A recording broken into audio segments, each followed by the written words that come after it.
Welcome back. You're still watching the Daily Debate, and as I mentioned in the beginning, I'm honored to be having with me here in the studio for the program for tonight Dr. Freedy Baiady. Dr. Freedy, of course, we did see what happened over the past week and the airstrikes targeting the Hamas leaders in Doha and the attacks against the Qatari sovereignty. What is the significance and the importance of holding the Arab Islamic Extraordinary Summit in Qatar to be garnering support for the state of Qatar? As you mentioned, it's a strike and the violation of a state sovereignty, and this time actually it's different than the other violations that Israel actually committed in the past couple of years, because now they are committing sovereignty against a country which is not considered an enemy of them. But they were actually, there was some cooperation between them and a country that was doing mediation for reaching peace resolution and for ending the war. So attacking this country means that Israel is actually violating and not only the sovereignty of the state, but they're also violating the steps toward peace. And they don't actually plan to have a peace or to end this war. So having this summit at this time, and coming very soon, in a few days after the strike, it has a great significance. It's a good step, but it would have more significance when we see the results of this summit. What is the outproduct of this summit will actually have more significance, which I hope that it will doesn't stop at just making a resolution or a declaration, but it will produce some practical decisions that will have actually more impact and a real significance of this summit. Doctor, you have raised a very important point, which is Qatar is not an enemy for Israel. Even more, it was mediating between Hamas, the Hamas officials, as we did see, and the Israeli government and the Israeli occupation forces. Qatar was mediating the ceasefire efforts alongside Egypt and the United States for the past 2 years, to say the least. And over the past week, we have seen airstrikes or attacks one way or another by Israel against the Palestinians in the Gaza Strip, against the West Bank, against the Sumud flotilla, against Qatar, against some parts of Syria and Lebanon. Where does this leave the Israeli Prime Minister Benjamin Netanyahu in terms of the global support? Is it deteriorating? Is it decreasing for him? Yes, it is. It is actually deteriorating, and we see many countries are condemning what happened, and they're against this. And we saw the latest resolution by the UN in New York a few days ago, when 142 countries voted for the two-state resolution. Only 10 countries which refused. So there is actually, they are losing more of the global support. But still, we don't see actions from the international community. We see statements, we see concern, we see condemnation, but we didn't see actually global action that can prevent and seize this war. Yes, this New York declaration that took place at the United Nations Security Council and the sessions that we have seen on Friday, as you mentioned, the two-state solution was in favor of hundreds of countries all over the world. It was welcomed by Palestine. It was rejected by Israel, by the United States, by Argentina, by 7 other countries as well. Where does this leave us? Do you think that this will be leading to the two-state solution that will be applicable against the will of the Israelis? Let me say first, this resolution was not at the Security Council, it was at the General Assembly of the UN. Yes. So it has a significance, but it's more a symbolic significance, because it is a non-abiding resolution. So they cannot enforce it. There is no action to enforce this solution. But it has a symbolic significance when you see these countries are supporting the two-state solution and they are against what Israel is doing. It has a great symbolic significance. But does it have any action plan? It doesn't. So this is a problem. We had many decisions that were taken by the Security Council, by the UN, the international community, but they were not applied because there was an action plan how to apply this decision. So what we should work on now is having an action plan. How can we enforce this? How can we apply the resolutions and the what the international community and what almost every state in the world are agreeing on, how can we apply it on the ground?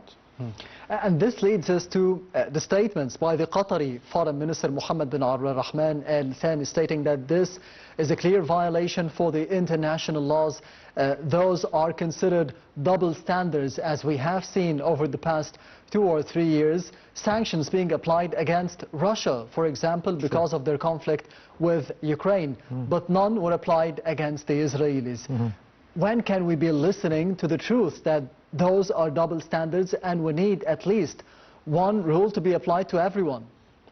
This is true. It's very obvious to anyone to see there is double standard and there is a clear violation. Is it dependent on the United States? Of course, the support. Israel wouldn't do this without the support of the United States. So there's a clear view of what's going on. What we need to do as Arab is to have a united action, is to stop, or not to stop at just making declaration or condemning or concerns or resolutions, but we need actually take a further step, further action that can do pressure, can actually force the Israel and its allies to look for peace and to stop this unjust war.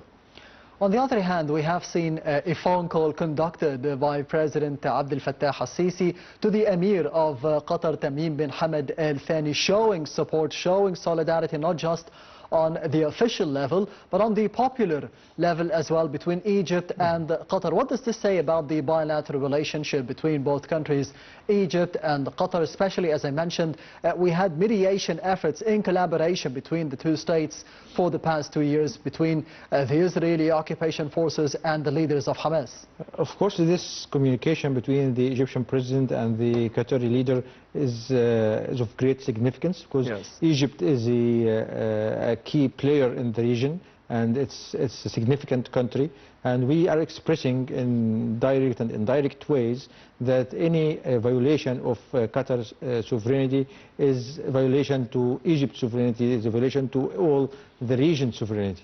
So we are expressing this, and this is what should all the Arab and the Islamic countries should express in statements and in actions too.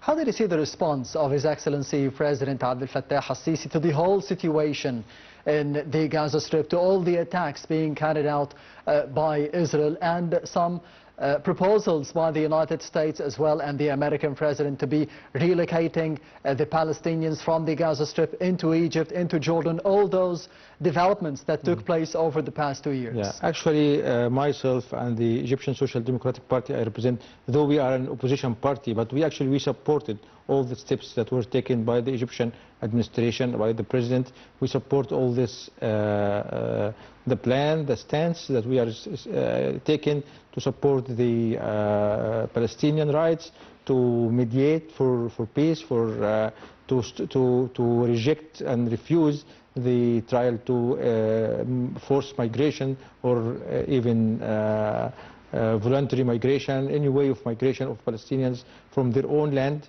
We are standing against this, and we express this very strongly. So I do support all this stance of the Egyptian administration. On the other hand, we did see the attacks taking place, as I mentioned, against several states for the past week by the Israeli occupation forces.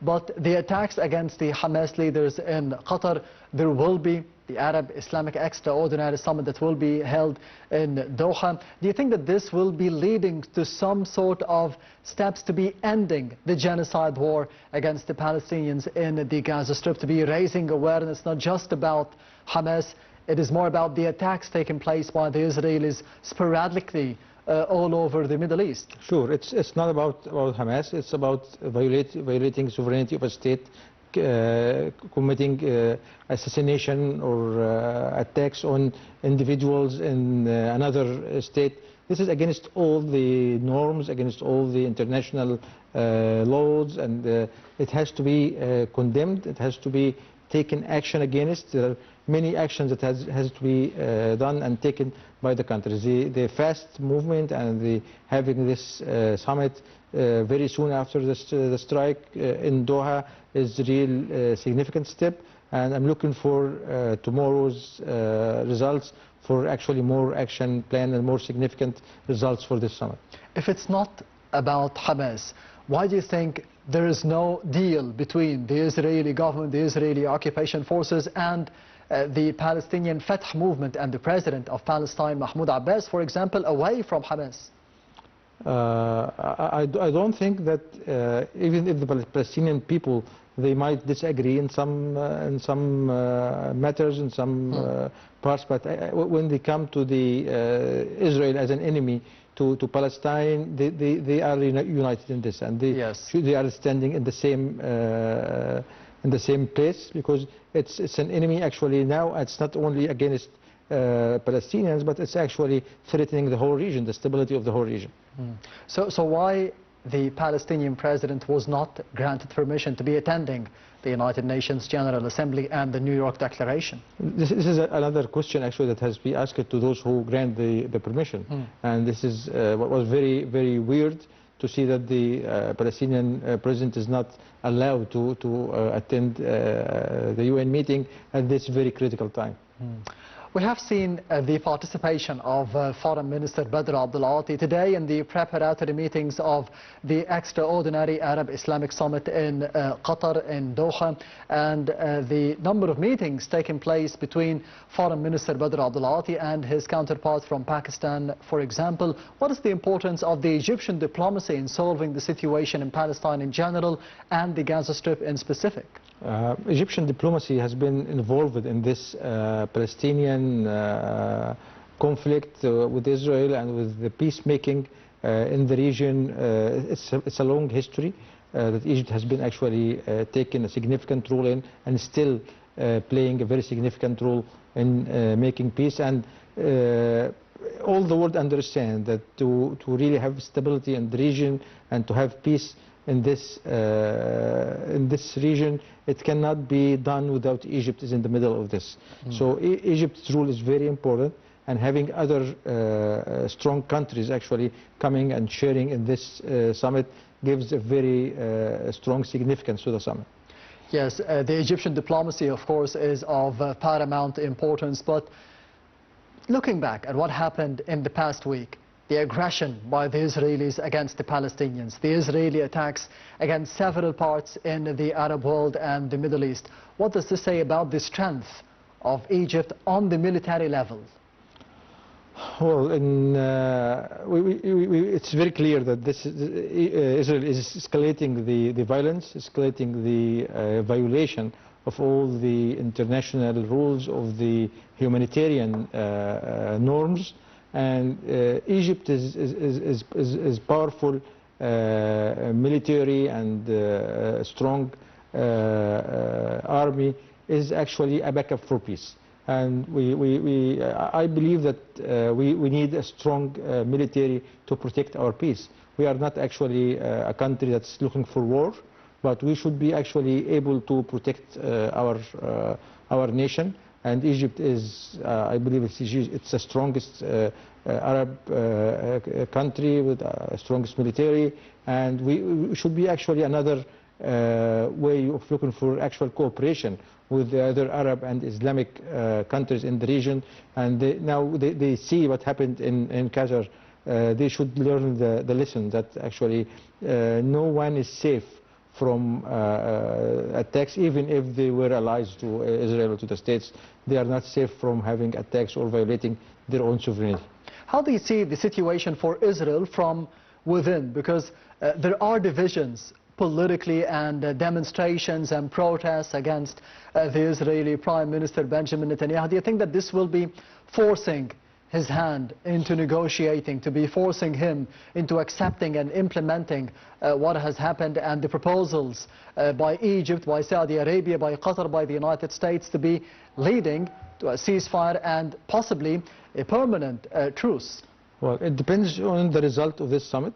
If it was only making statements and condemnation, this will not actually have a great impact on the inside situation in Israel.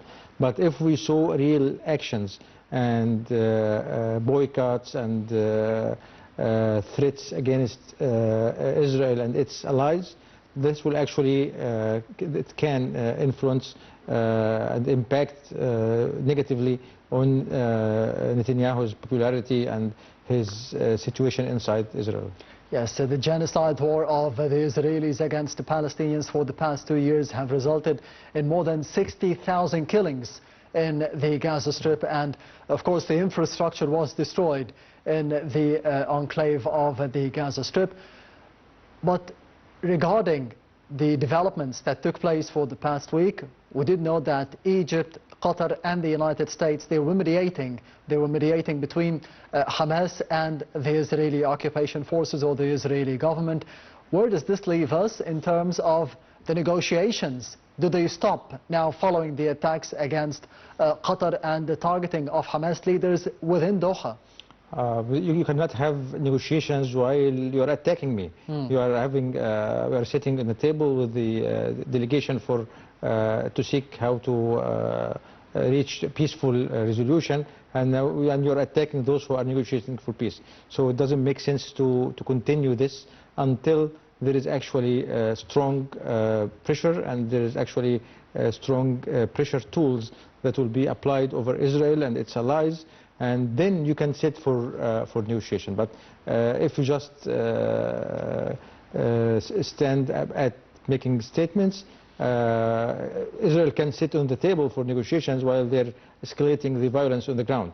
So you need to have actually real pressure that will force Israel to come for the negotiations and to look for peace, really, not actually making statements about peace, and on the other side they are violating all the peaceful resolutions.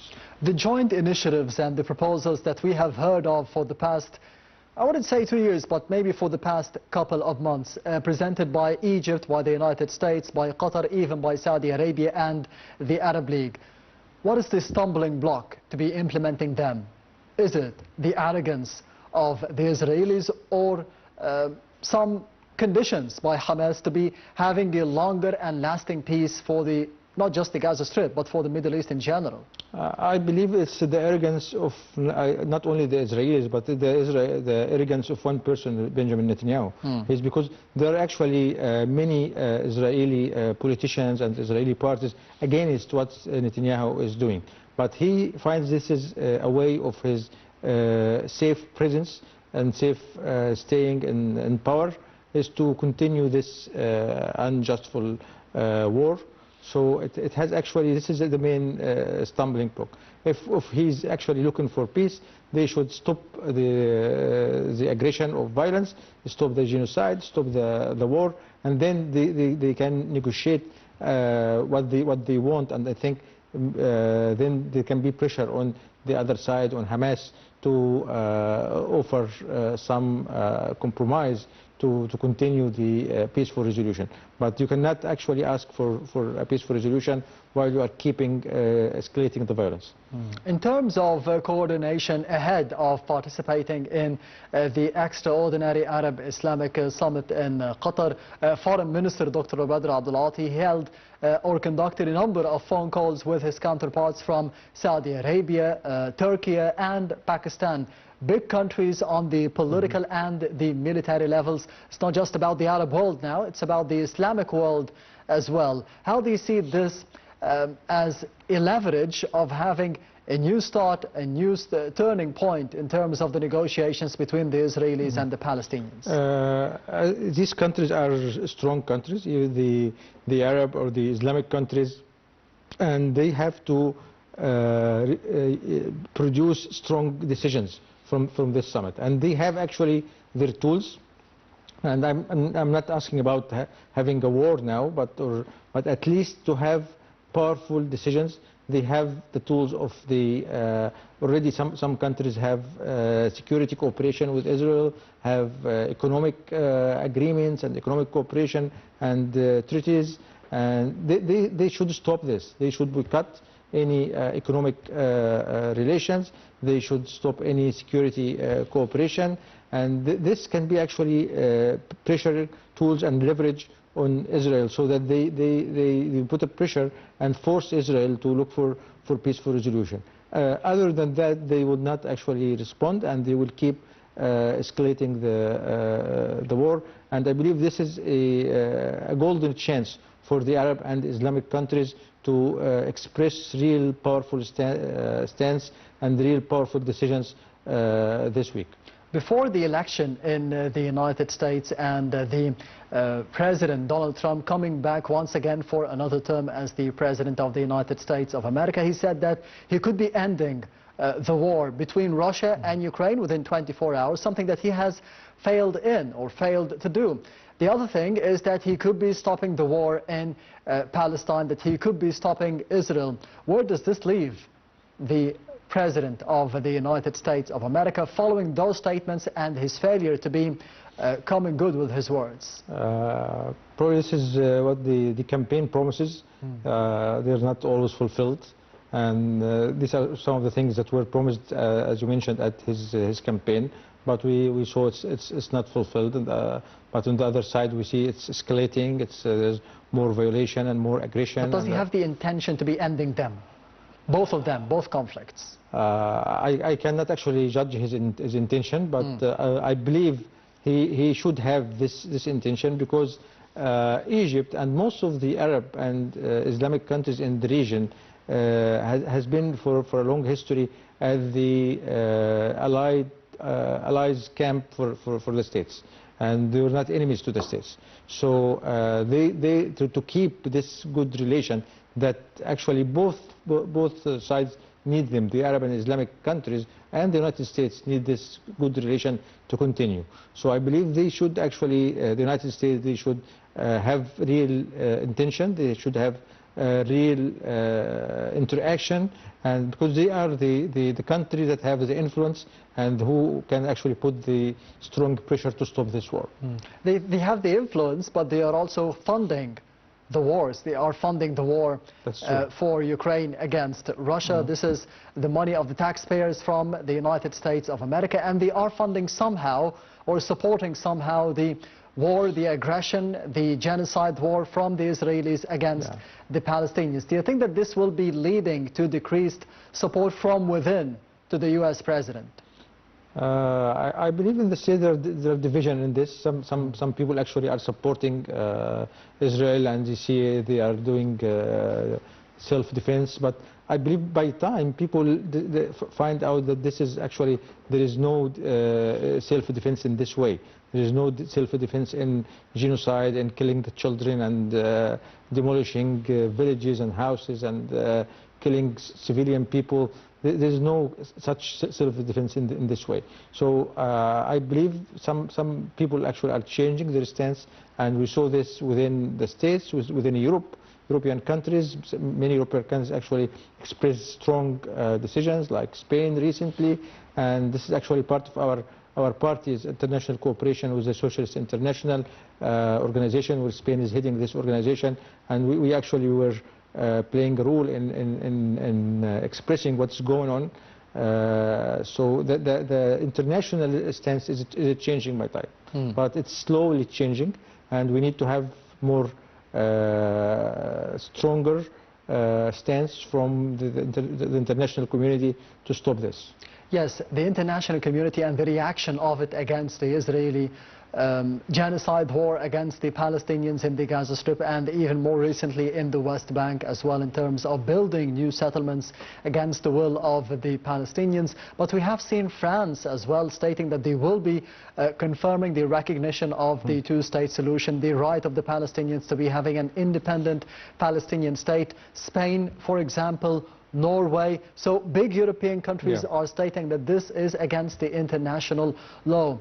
How can we be garnering the support to be coordinating all those stands and those stances by the European countries, the major European countries, against the Israelis, to be implementing the resolutions on the ground? So we have to say that it's not all the international community now is supporting Israel or not taking action, but we see big countries are taking decisions and expressing their support to Palestine and their stance against this unjust war. So we should actually support these countries, and we should actually express our support and try to help them to move forward so that the whole world can have an action plan how to stop this. It's not enough to say that we support the two-state resolution, but we have to say how to do that, how to enforce this peace on the ground. What is the role of the Arab League nowadays? We haven't seen a significant role in the past time for the Arab League, for the Islamic Organization of Islamic Cooperation. Islamic Cooperation. And we should see now, if not now, then when we see this significant role. I believe this is the time that the Arab League, the Islamic Cooperation Organization should come together and should see how they should cooperate and put real pressure on Israel and on Israel's allies. So they have a lot of tools they can use. They have the oil tools, they have the security relations tool, they have the trade cooperation. All these tools, it's peaceful tools. They can put real pressure to force Israel and its allies to look for real peace and stop this war. Is there a role for the International Court of Justice, for example, as we did see some sanctions, some steps, legal steps against the President of Russia, for example, Vladimir Putin? Could those sanctions be implemented once again, but against the Israeli Prime Minister Benjamin Netanyahu? Well, this is another step that has to be taken. And according to the regulation of the International Court of Justice, they see what actually violations against countries or states, and they have to be, according to the bylaw, if the country is a member of the Rome Statute, they can actually propose for the ICC to look for the case. Israel is not a member of the Rome Statute, but Qatar is. So Qatar can apply to the ICC because there was a violation, an attack on their territory, on their sovereignty, so they have the right to go to the ICC. The ICJ, the International Court of Justice. The ICC actually looks for individuals, and if there is a war criminal, so the war criminals, those people who are leading the war in Israel as individuals, they still in the same way Qatar can apply to the International Criminal Court, because Qatar is a member also of this state, and Israel is not, but Qatar can apply also either, so they can apply to both the International Court of Justice and into the International Criminal Court. Yes, Dr. Freedy Baiady, the member of the Egyptian Parliament and the Vice President of the Egyptian Social Democratic Party, thank you very much for being with us tonight on the Daily Debate. Thank you. Anytime. And this brings us to the end of the Daily Debate for tonight. However, I will be leaving you with the latest presidential activities of His Excellency President Abdel Fattah al-Sisi that took place over the past week, all wrapped up in the upcoming report. Thank you for watching, and I'll be seeing you tomorrow.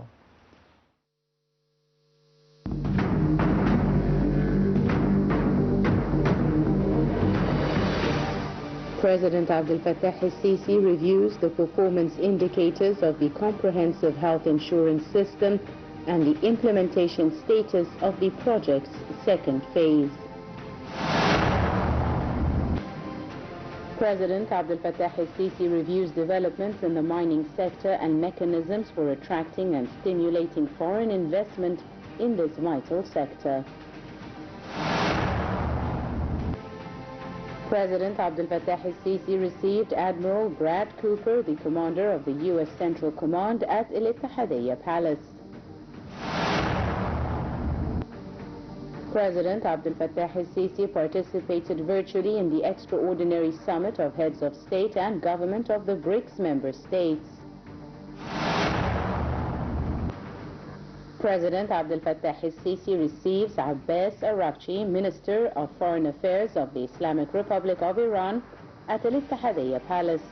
He also received Rafael Grossi, the Director General of the International Atomic Energy Agency. President Abdel Fattah al-Sisi made a phone call to His Highness Emir Tamim bin Hamad al-Thani, Emir of the State of Qatar, during which he expressed Egypt's strong condemnation and denunciation of the aggressive act committed by Israel against the sisterly state of Qatar, stressing Egypt's categorical rejection of any violation of the sovereignty of the state of Qatar. President Abdel Fattah al-Sisi received Ms. Sarah Zafarani, the Prime Minister of the Republic of Tunisia, at the Ittihadiyya Palace. President Abdel Fattah al-Sisi discusses the position of supporting and developing the national electricity grid. President Abdel Fattah al-Sisi received a phone call from Mr. Masoud Pezeshkian, the President of the Islamic Republic of Iran. President Abdel Fattah al-Sisi received a phone call from Mr. Keir Starmer, the Prime Minister of the United Kingdom. President Abdel Fattah al-Sisi received a phone call from Mr. Mohammed Shia al-Sudani, the Prime Minister of the Republic of Iraq. President Abdel Fattah al-Sisi discusses developments in enhancing the performance of the banking sector and efforts to increase foreign currency revenues, particularly from local resources.